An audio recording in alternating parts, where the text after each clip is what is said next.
The council chamber was huge. 47 different alien species sat in their seats arranged in a perfect circle. Each species had their own spot, decorated with symbols from their homeworlds.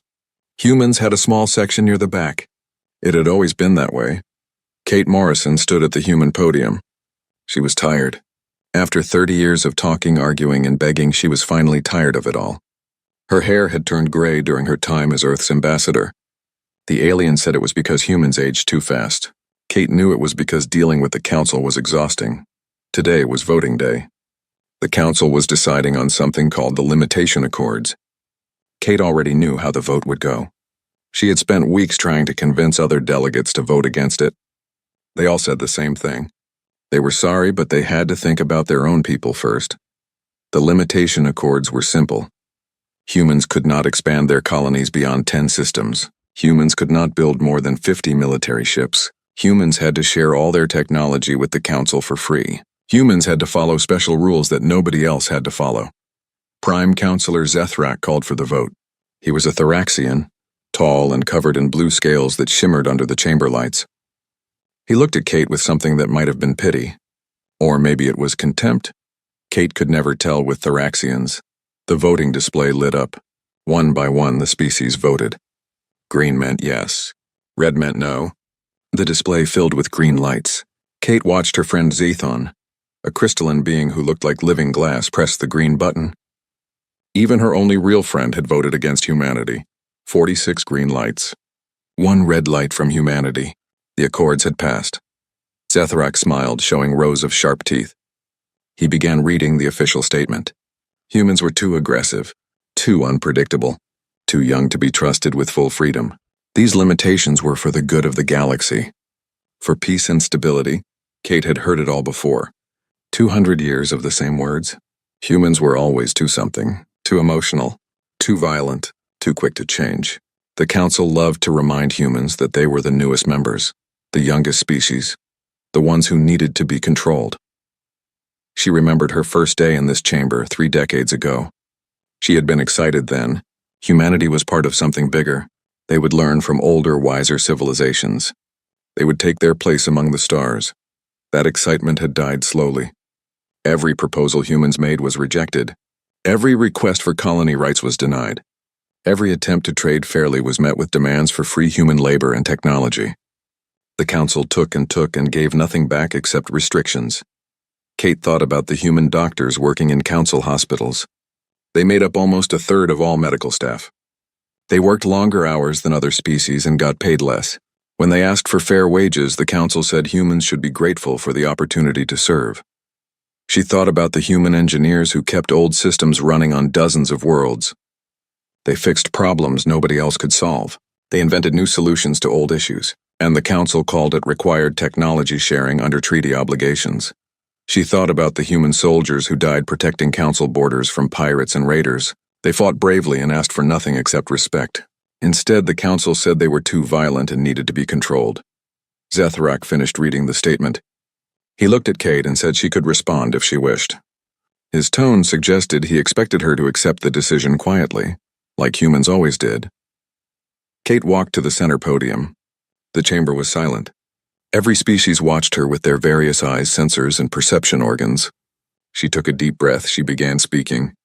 Her voice was calm and clear. She reminded the council of the first human ship that arrived 200 years ago. The captain had come in peace, offering friendship. The council had welcomed them, but with conditions. Always conditions. She listed every treaty humans had signed, every agreement they had honored, every restriction they had followed.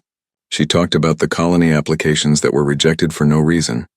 She mentioned the technology that humans had shared freely, only to see other species profit from it while humans remained poor. She spoke about the time humans saved the Viridian system from an asteroid collision. Human engineers worked for months without rest. They succeeded. The council thanked them by denying their request to establish a research station in that system. She talked about the plague that hit Nexus Station 5 years ago. Human doctors found the cure. They worked day and night, saving thousands of lives from dozens of species. The council's response was to demand humans share all their medical research for free. Kate's voice grew stronger. She asked the council a simple question. What had humanity ever done to deserve this treatment? They had never started a war. They had never broken a treaty. They had contributed more to the council than most species twice their age. Zethrak interrupted her. He said she was being emotional. Humans always let their feelings cloud their judgment. This was exactly why they needed guidance and restrictions. The chamber filled with sounds of agreement from other delegates. Something inside Kate broke. Not with anger, but with clarity.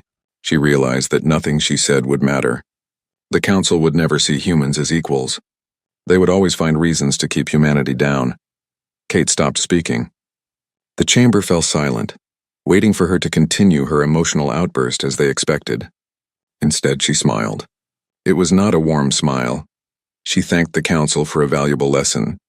They had taught humanity something important about the nature of alliances. They had shown humans the difference between partnership and exploitation.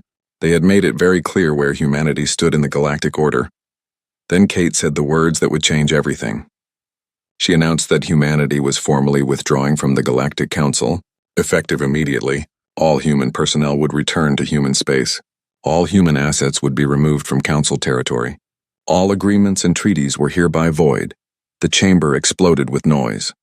Delegates shouted in dozens of languages. Zethrak tried to speak, but his words were lost in the chaos. Zathon's crystalline body flashed with colors that meant distress. Other delegates looked confused, angry, or shocked.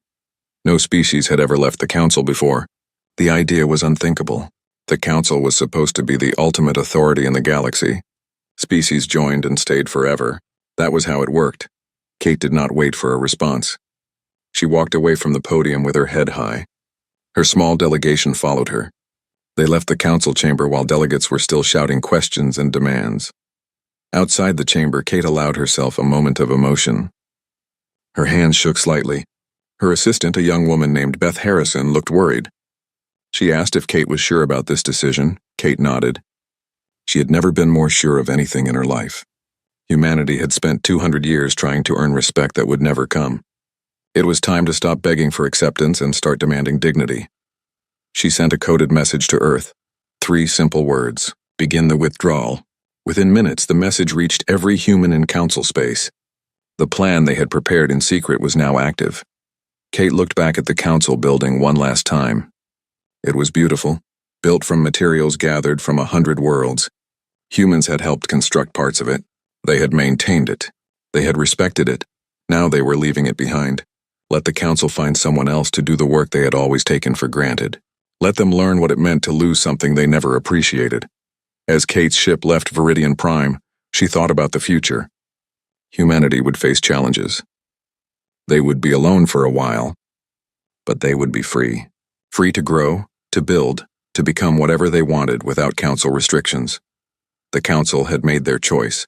Now they would live with the consequences, and Kate suspected those consequences would be more severe than they could imagine. Captain Lucas Grant stood on the bridge of his flagship. The communication from Earth had arrived 10 minutes ago. 3 words that he had been waiting months to hear. Begin the withdrawal. Lucas looked at his crew. They were ready. Everyone knew this day might come. They had prepared for it quietly, carefully, while pretending to be the obedient junior partners the council expected. He gave the orders. All human ships were to return to their home bases immediately. All personnel stationed on council worlds were to pack their belongings and report to transport ships. Everything valuable came with them.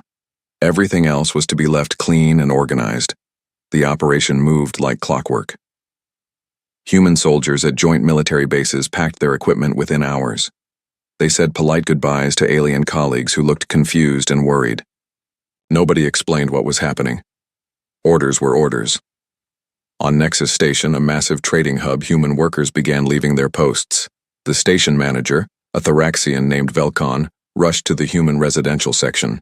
He found families packing boxes and loading them onto transport shuttles. Velkon asked what was happening. A human engineer named Carl Peterson stopped packing long enough to answer. Humanity was leaving the council. All humans were going home. Velkon protested. They could not just leave. There were contracts and agreements. Carl shrugged. The council had made their decision with the limitation accords. Humanity had made theirs. He went back to packing. Velkon stood there watching 30 human families prepare to depart. They represented nearly half the station's maintenance crew. In the medical district of the station, Dr. Sarah Kim was saying goodbye to her patients. Many were long-term cases that she had been treating for months. Some were crying. A young Viridian child asked if she was coming back. Sarah shook her head gently. She wished them all good health. The head of the medical facility tried to stop her. They were in the middle of a critical treatment cycle. People would die without her expertise. Sarah felt bad about that, but she had her orders. She suggested they contact the council for replacement doctors. Surely the council had qualified medical personnel available. The facility had realized the problem immediately. Most species did not want to work in the medical field. It was considered low-status work. Humans had filled those positions because they cared about helping people, not status. Now those humans were leaving. Across council space, the same scene repeated. Human teachers left schools. Human mechanics abandoned repair bays. Human farmers walked away from agricultural projects. Human scientists packed up their research and went home. Within 48 hours, every human embassy in council space was empty. The buildings were clean and organized. Keys were left with local authorities. Notes explained where everything was stored. It was all very professional and very final. Lucas Grant supervised the military withdrawal personally. Human defense fleets pulled back from joint patrol routes. Shared military bases were evacuated. Weapon systems were packed up. Everything humans had contributed to council defense was removed. A council admiral tried to stop them. He said humans had obligations. Treaties required them to maintain their posts. Lucas looked at him calmly. Those treaties were made with council members. Humanity was no longer a member. Therefore, the treaties no longer applied. The admiral threatened to use force. Lucas smiled, but his eyes were cold. He suggested the admiral think very carefully before threatening a fleet that was no longer restricted by council military regulations. The admiral went pale and backed down. On Viridian Prime, Zathon tried desperately to contact Kate Morrison. They had been friends for years. Surely there was a way to fix this. Kate's response came through official channels. It was polite but distant. Humanity's decision was final. Zathon should not take it personally. But Zathon did take it personally. They had voted for the limitation accords. They had abandoned their friend when it mattered. Now they were losing not just humanity, but their own integrity. The guilt felt like acid eating through their crystalline body. Zethrak called an emergency council session. The chamber was in chaos. Delegates shouted questions. Nobody had answers. This had never happened before. There were no procedures for dealing with a species leaving the council. Some delegates suggested sending warships to force humans back. Others pointed out that humans had always been restricted from building a full military. Without those restrictions, nobody knew what weapons humanity might have. Starting a war seemed unwise. Economic advisors began delivering reports. The numbers were frightening. Humans made up significant percentages of workers in dozens of critical industries. Medical care, 30%. Technical maintenance, 40%. Agricultural specialists, 25%. The list went on and on. One advisor asked a simple question. Who would replace these workers? The chamber fell silent. Most species considered these jobs beneath them. That was why humans had done them. Humans worked hard without complaining. They had been convenient. Dr. Maya Rodriguez was the last human to leave Council Research Facility Gamma 7. She personally oversaw the deletion of all human research data from the facility computers. A Thoraxian scientist protested. That research belonged to the Council. Technology sharing agreements required humans to leave it behind. Maya pulled out a data pad and showed him the fine print. Technology sharing agreements applied to Council members. Humanity was no longer a member. Therefore, human research was proprietary information. She smiled and wished him luck replicating their work. The Thoraxian realized what this meant. Decades of research were gone. Projects that depended on human contributions would fail. Breakthroughs that humans had achieved would need to be rediscovered from scratch. He sat down heavily, watching Maya walk away. Communication networks across council space began experiencing problems. Human engineers had maintained the quantum relay stations that made faster-than-light communication possible. Without regular maintenance, the relays started breaking down. Messages took longer to transmit. Some sectors lost contact entirely. Council technicians tried to fix the problems, but they did not understand the human modifications that had made the system more efficient. Every fix seemed to create new problems. On Theraxia Prime, Zethrak received reports from his homeworld. The agricultural projects were failing. Crops that humans had engineered specifically for Theraxian soil were dying. Nobody knew why. The human scientists who understood the biology had left. Food prices began rising. Zethrak had always taken food security for granted. His world produced more than enough for its population. Except it did not really. Humans had been quietly supplementing production for decades, and now they were gone. Trade routes that humans had protected became dangerous. Pirate attacks increased immediately. Without human security forces, merchant ships were easy targets. Some shipping companies stopped operating entirely. Others raised their prices to cover the increased risk. Lucas Grant watched the final transport ship dock at Earth's orbital station. Every human in Council space was now accounted for. Nobody had been left behind. The operation had been flawless. His second-in-command, Commander Janet Cole, asked if he felt bad about leaving the Council in such a difficult position. Lucas thought about it for a moment. Then he remembered every time the Council had dismissed human concerns, every time they had demanded more while giving nothing.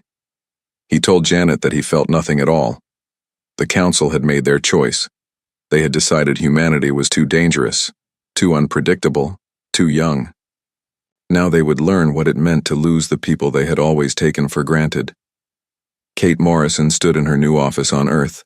She received daily reports about conditions in Council space.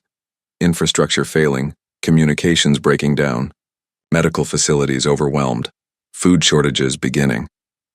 She felt a moment of sympathy. Then she remembered Zethrak's smug smile when the limitation accords passed. She remembered 200 years of being treated as inferior. She remembered every time humanity had asked for respect and received contempt. The Council had wanted humans to be quiet and obedient. They had wanted humanity to accept its place as a servant species. Well, humans had been quiet. They had departed without violence or drama. Now the Council could enjoy the silence and bear the consequences of their decisions. Kate turned off her datapad and looked out at Earth below. Humanity had work to do. They needed to build their own future now, free from Council restrictions. It would be challenging, but at least they would face those challenges with dignity intact. 3 months had passed since humanity left the Galactic Council. The cracks that appeared immediately after their departure had become chasms. Systems were failing everywhere. On Nexus Station, Velcon faced a crisis he could not solve. The main power generator had stopped working. Before the humans left, a simple maintenance call would have fixed it. Now, nobody on the station knew how to repair the quantum core that humans had installed 5 years ago. Velcon pulled up the maintenance records. Human engineer Carl Peterson had serviced this generator monthly. The logs showed detailed notes about every adjustment and calibration. But the notes might as well have been written in an alien language. Nobody understood them. The station switched to backup power, but backups were not meant to run indefinitely. Velcon calculated that they had maybe 2 weeks before systems started shutting down. He sent urgent requests to the Council for replacement engineers. The responses were not encouraging. Every station in Council space had the same problem. Thousands of engineering positions needed to be filled. The Council scrambled to find qualified workers. They discovered that most species did not train their people for technical work. It was considered boring and low status. Humans had done it because they found it interesting. In the medical district, the situation was even worse. Dr. Sarah Kim had left behind detailed patient files and treatment protocols. But without doctors who understood human medical techniques, patients were dying. A plague outbreak on the mining colony of Dust 7 killed 3,000 people. Before humans left, the colony had 5 human doctors who specialized in treating industrial diseases. Now it had none. The Council sent 2 Theraxian doctors, but they did not know the treatments that humans had developed. On Theraxia Prime, food riots erupted in the capital city. Zethrak watched from his office as angry citizens destroyed government buildings. They were hungry. The crops that should have fed billions were rotting in the fields. Zethrak had sent his best agricultural scientists to study the problem. They reported that the hybrid crops needed specific nutrients at specific times. The timing was critical. Too early or too late and the plants died. Human farmers had known this instinctively. Thraxian farmers did not. Emergency food shipments from other worlds helped, but only temporarily. Those worlds had their own problems. Across the council, agricultural production was dropping. Humans had been involved in farming projects on dozens of planets. Now those projects were failing. The communication networks continued to deteriorate. Quantum relays failed faster than technicians could repair them. Some repairs made things worse. One technician on Relay Station Gamma 9 tried to fix a malfunctioning unit and accidentally destroyed 3 others. Entire sectors of council space went dark for days or weeks. Trade became difficult when ships could not communicate. Governments lost contact with remote colonies. Emergency services could not coordinate responses to disasters. The economic damage mounted daily. Trade volume had dropped by 40%. Shipping costs had tripled. Insurance companies refused to cover routes that humans used to protect. Some companies went bankrupt. Others laid off workers. The council chamber became a place of constant arguments. Species blamed each other for the crisis. The Viridians accused the Thraxians of causing the problem by supporting the limitation accords. The Thraxians blamed others for not opposing humanity's departure. Zathon tried to moderate, but their influence had weakened. Everyone knew they had been friends with the human ambassador. Some delegates whispered that Zathon was a human sympathizer. The accusation hurt more than Zathon wanted to admit. During one heated session, a delegate from the scattered tribe spoke up. They were a nomadic species that had always been treated poorly by the council. The delegate said something that made everyone uncomfortable. Maybe the council deserved this crisis. Maybe they should have treated humans better. Zethrak shouted the delegate down. The council had done nothing wrong. Humans were too sensitive, too quick to take offense. This whole situation was humanity's fault for overreacting to reasonable restrictions. But Zethrak's words rang hollow. Even he did not really believe them anymore. Late at night, alone in his office, he reviewed the footage of Kate Morrison's final speech. He watched her list every contribution humanity had made, every time the council had dismissed them. He paused the video on her face when he had interrupted her. He had called her emotional, accused her of letting feelings cloud her judgment. Looking at the recording now, he saw something different. She had not been emotional. She had been done. The military situation grew more dangerous. The Krell Dominion, an aggressive empire beyond council borders, had always been held back by joint defense forces. Human tactical expertise had been crucial in planning defensive strategies. With humans gone, the Krell became bolder. They launched probing attacks on border systems. Council forces tried to respond, but their coordination was terrible. Different species had different military doctrines. Humans had been the bridge that made them work together.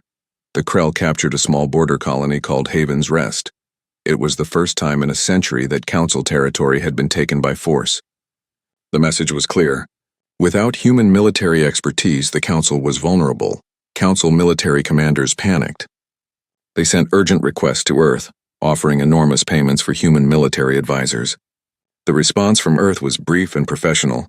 Humanity appreciated the offer but would decline at this time. They wished the council success in their defensive efforts. The message included a subtle reminder. Perhaps the council should refer to the limitation accords for guidance on military matters. After all, those accords had specified how many ships humans could build and what weapons they could develop. Surely the council's wisdom would serve them well now. The sarcasm was gentle but unmistakable. Some council members got angry. Others felt ashamed. Everyone understood the implication.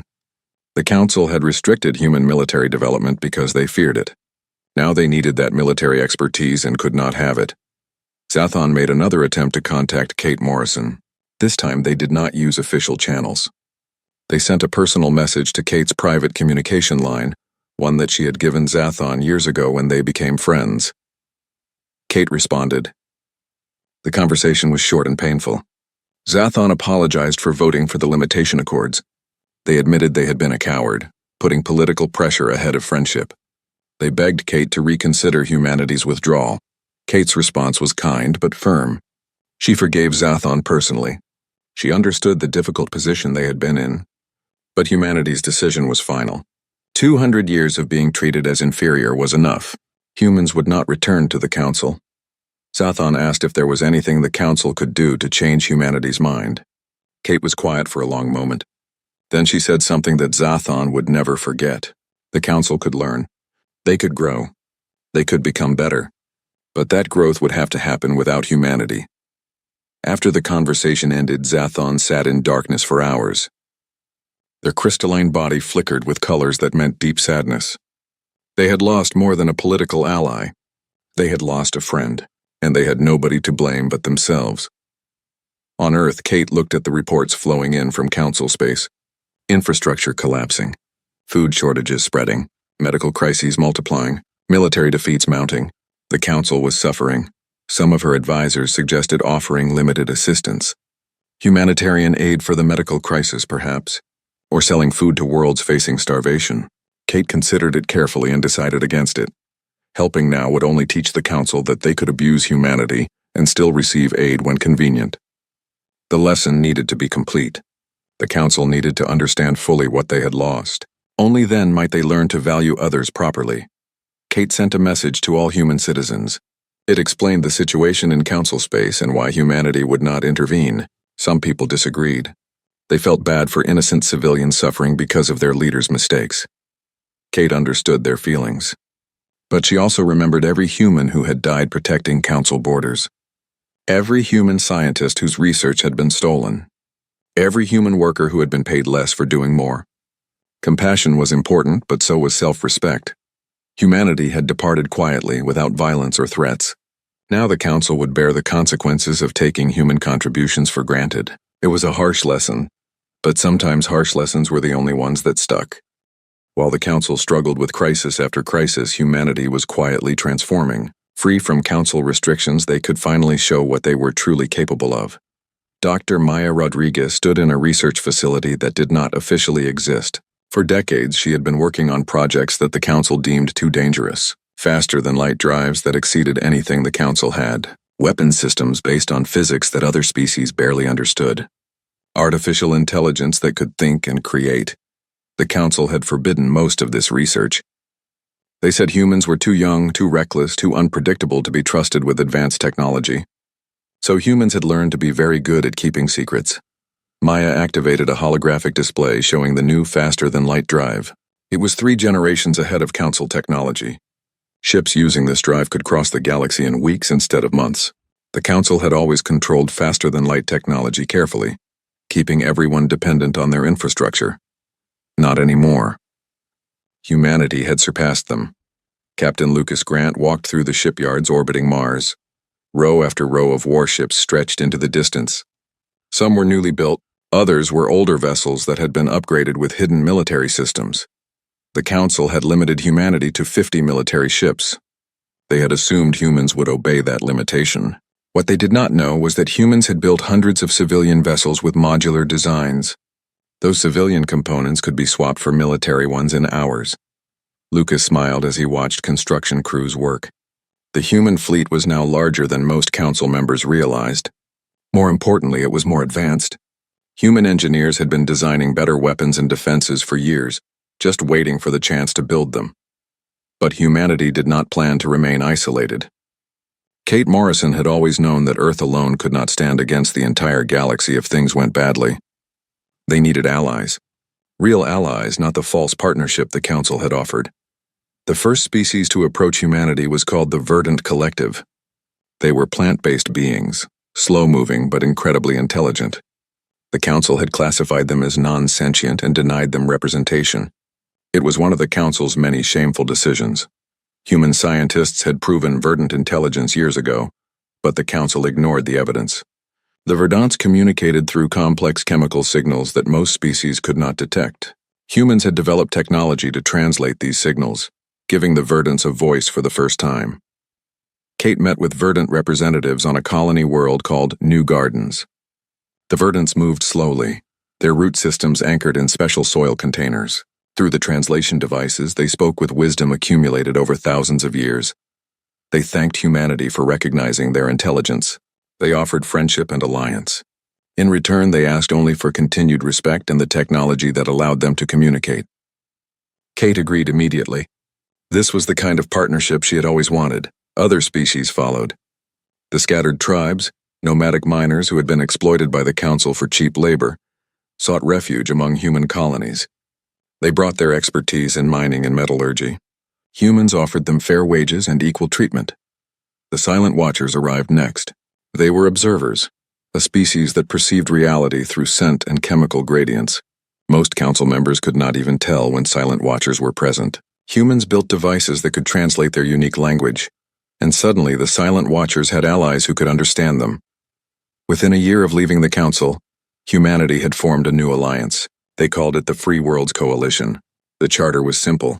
All member species were equal. All contributed according to their abilities.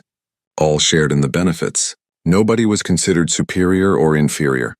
The council watched this development with growing concern. Species were leaving council space to join the coalition, not just individuals but entire colonies. The appeal was obvious. The coalition treated everyone fairly. Then came the moment that changed everything. The Krell Dominion, emboldened by their easy victories against council forces, launched a major offensive. They invaded 3 border systems simultaneously. Council defenders tried to resist but were overwhelmed. The Krell had always feared human tactical abilities. When humans left the council, the Krell saw an opportunity. They calculated that without humans, the council was weak. They were right. Council military commanders sent desperate messages to Earth. They offered huge payments, technology exchanges, trade agreements. Anything if humans would help defend against the Krell. Kate discussed it with the coalition leadership. The council deserved to face the consequences of their actions. But innocent people were dying. Civilians who had nothing to do with the limitation accords were being killed in Krell attacks. The coalition debated for hours. Finally, Kate made a decision. The coalition would intervene, but not to help the council. They would intervene to protect innocent lives, and they would do it in a way that sent a very clear message about what humanity had become. Lucas Grant led the coalition fleet to the Krell front lines. They did not announce their arrival. They did not coordinate with council forces. They simply appeared in the middle of the largest Krell invasion fleet and began fighting. The battle was unlike anything the galaxy had seen in generations. Coalition ships moved with impossible precision. Their weapons struck with devastating accuracy. Their shields absorbed damage that should have destroyed them. Lucas watched from the bridge as his tactical displays showed the Krell fleet falling apart. The enemy had expected an easy victory. Instead, they faced technology and tactics they could not counter. Human innovation, freed from council restrictions, was terrifying. The Verdant Collective contributed biological weapons that targeted Krell ship systems without harming crews. The scattered tribes used mining charges adapted into devastating missiles. The Silent Watchers provided intelligence gathered through senses the Krell could not detect. It was not just human power. It was the power of genuine cooperation between species who respected each other. The Council had never achieved this level of coordination because they had never treated their members as equals. The battle lasted 6 hours. When it ended, the Krell invasion force was completely destroyed. Not a single coalition ship was lost. Council observers watched in stunned silence. Lucas sent a message to both the Krell Dominion and the Galactic Council. The message was brief and professional. The Free Worlds Coalition did not seek war with anyone. However, they would defend innocent lives when necessary. Today's battle should be considered a demonstration of coalition capabilities. The coalition fleet departed immediately, leaving council forces to secure the liberated territory. They did not ask for thanks or payment. They did not demand concessions or treaties. They simply left. The message was crystal clear. Humanity was no longer a junior partner begging for respect. They were a major power that operated on their own terms. The council could neither control them nor ignore them. On Viridian Prime, the council chamber erupted in chaos. Some delegates called for immediate negotiations with the coalition. Others insisted the council should build their own advanced weapons to match human technology. A few suggested declaring war on humanity for interfering in council affairs. Zethrak watched the arguing delegates and felt something he had never experienced before. Fear. Real, genuine fear. The council had always been the dominant power in the galaxy. Other species feared them. Now the council feared humanity. Worse than fear was the realization of what the council had done. They had restricted humanity precisely because they feared human potential. Now freed from those restrictions, humanity had become exactly what the council feared. Powerful, independent, and completely beyond council control. Zathon approached Zethrak after the session ended. They asked quietly if Zethrak finally understood what they had lost. Zethrak nodded slowly. They had not just lost a member species. They had created a rival that surpassed them in every meaningful way. Kate Morrison reviewed the battle reports with satisfaction. The demonstration had achieved its purpose. The galaxy now understood that humanity and their allies were a force to be respected. More importantly, species suffering under council rule now had an alternative. Applications to join the Free Worlds Coalition increased dramatically. Small species that had been ignored or exploited by the council saw hope for the first time. The coalition carefully evaluated each application, accepting only those who genuinely believed in equal partnership. Humanity had not sought power or dominance. They had only wanted respect and fair treatment. When the council refused to provide those basic rights, humans had walked away. Now they were building something better. Something that proved there was a different way to organize galactic civilization. The council's time of unchallenged authority was over. Humanity had departed quietly, and in doing so had changed the galaxy forever. 5 months after the demonstration against the Krell, Zethrak made a journey he never thought he would make. His personal ship traveled to Earth, a world he had never visited despite 2 centuries of humanity being in the council. The trip was humiliating. As Prime Counselor, he should have demanded that humans come to him. But the council was desperate. Food shortages had spread to a dozen worlds. Infrastructure continued to fail. The Krell threat had only been postponed, not eliminated, and more species were leaving to join the coalition every week. Earth's orbital control directed his ship to a landing pad outside the human capital. There were no grand ceremonies, no diplomatic reception, just a simple message that Ambassador Morrison would meet him at the appointed time. Zethrak expected to be taken to an impressive building, something that would show human power and wealth. Instead, he was led to a modest government office. The room was small and plain. Kate Morrison sat behind a simple desk reviewing reports on a data pad.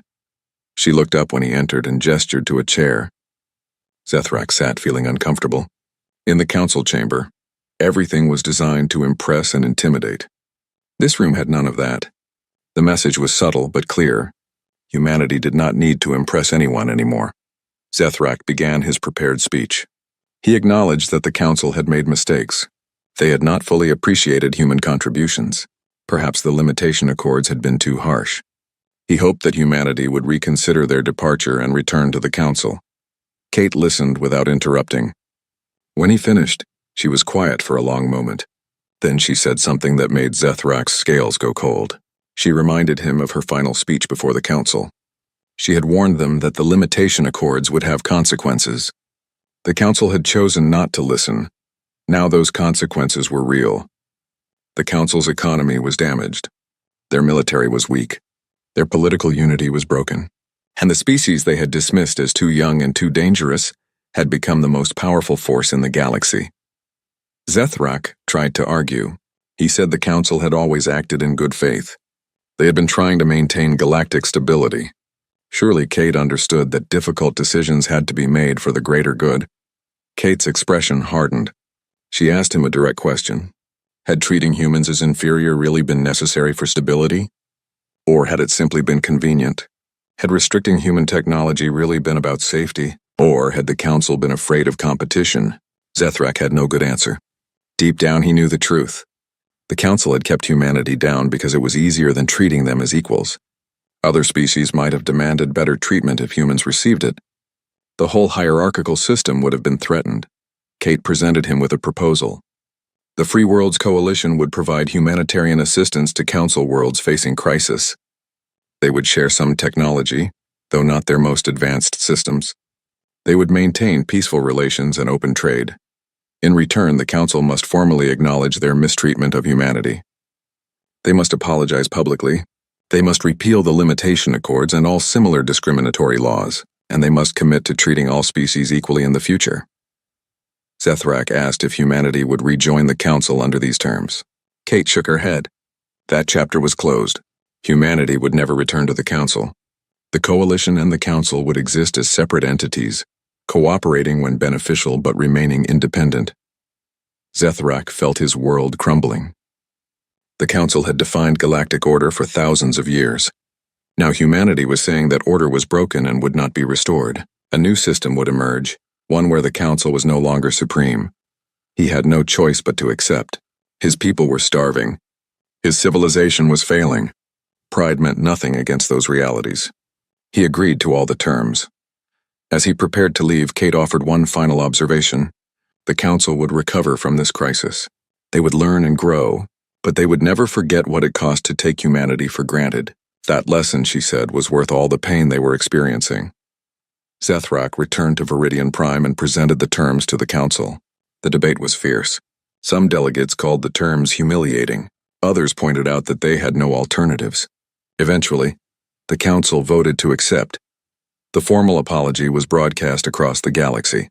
Zethrak himself delivered it, his voice heavy with shame. He admitted that the Council had treated humanity unfairly. He acknowledged their contributions and the mistake of driving them away. He promised that the Council would do better. True to their word, the Coalition provided assistance. Human agricultural experts helped restore food production on Theraxia Prime and other worlds. Human engineers fixed critical infrastructure. Human doctors treated plague victims and taught others their medical techniques. But this time, humans were paid fairly for their work. They were treated as consultants and partners, not servants. The Council learned what it meant to have an equal relationship with humanity. Years passed. The galaxy settled into a new balance. The Galactic Council still existed, but its authority was greatly reduced. Many species had left to join the Free Worlds Coalition. Those that remained in the Council did so by choice, not because there were no alternatives. Kate Morrison eventually retired from active diplomacy. She had spent enough years fighting for humanity's rights. Now she served as an advisor to the Coalition Council, helping guide younger diplomats. She took great satisfaction in watching the Coalition grow. Species that would never have had a voice in the old Council now participated equally in decisions. The Verdant Collective contributed their ancient wisdom. The scattered tribes shared their technical expertise. The Silent Watchers provided unique perspectives that enriched every discussion. Captain Lucas Grant continued leading Coalition defense forces. The Krell Dominion, badly shaken by their defeat, had entered peace negotiations. Other potential threats observed Coalition military capabilities and chose diplomacy over conflict. Lucas sometimes thought about the Council military officers who had dismissed human tactical abilities. They had called humans too aggressive, too willing to fight. Now those same officers studied human military doctrine and tried to copy it. The irony was not lost on him. Dr. Maya Rodriguez headed the Coalition Research Division. Scientists from dozens of species worked together on projects that pushed the boundaries of knowledge. The free exchange of ideas produced innovations that neither humans nor any other species could have achieved alone. Maya remembered the Council research facilities where human ideas had been dismissed or stolen. The Coalition operated differently.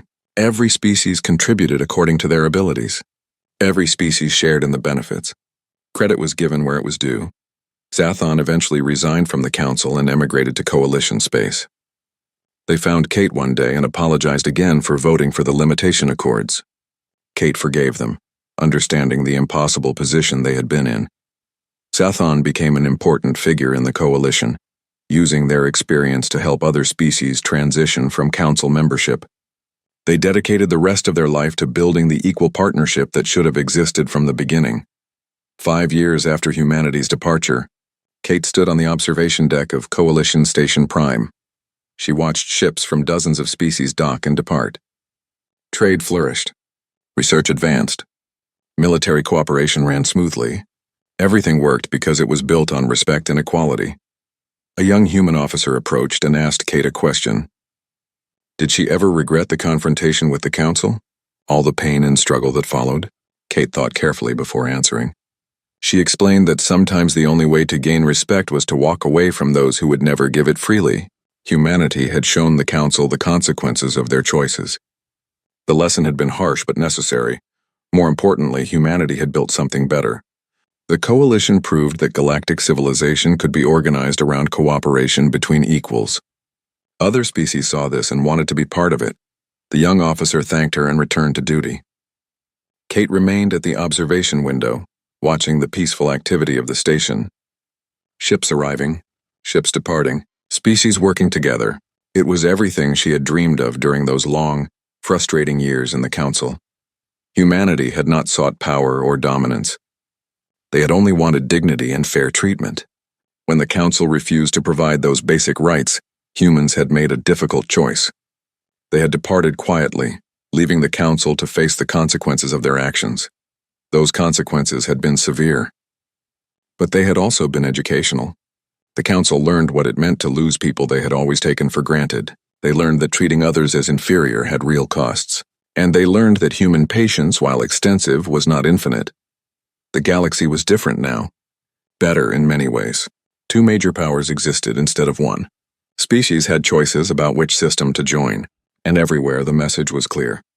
Respect had to be earned through equal treatment, not demanded through superior force. Kate turned away from the window and headed to a meeting with coalition representatives. There was always more work to do, more species to welcome,